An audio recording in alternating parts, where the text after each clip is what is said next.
Hello everyone, I am Dr. Sanket Nevale representing Medical Affairs at EMCURE Pharmaceuticals. We are at the CSI 2022 venue, that is Chennai Trade Center, and with me I have Dr. Priyadarshini ma'am.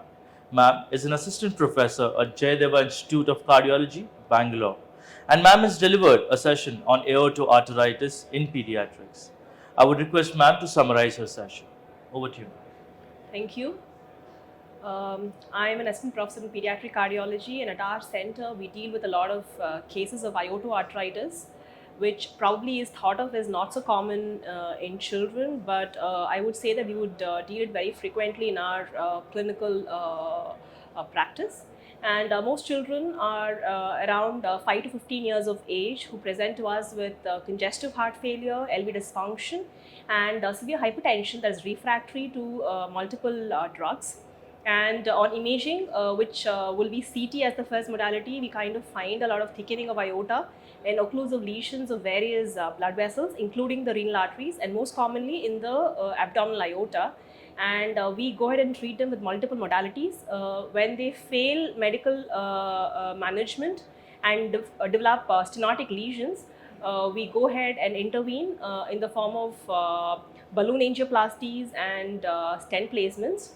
And we on follow-up see that they have average outcomes, and the ones which actually are poor drug defaulters or have poor compliance to drug therapy are known to have a remitting relapsing course of disease and do not really do so well. And it's important to impress upon the patients that this is a lifelong therapy that they're committed to, unless we do document a remission for a long time, that's more than a year.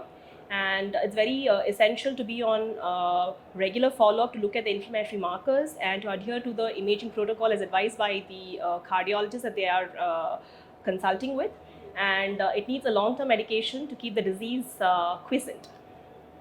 Thank you, ma'am. I'm sure the presentation, the treatment, what we see in pediatrics would be much different from there in adults. So any key aspects that you want the listeners, the delegates who couldn't attend your session to know when they're looking at a pediatric patient with these kind of events to identify aortoarteritis early? Yes.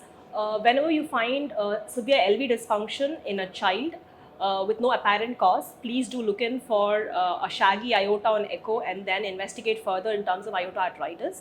And any case of renovascular hypertension, please do consider the possibility of aortoarteritis so that appropriate treatment can be begin in these patients. Thank you, ma'am. I think the listeners would have got a great insight specifically on the topic aortoarteritis, and I'm sure coming future would be good for them, their patients, and many children. Thank you, ma'am, for sharing your thoughts on this platform. Thank you very much.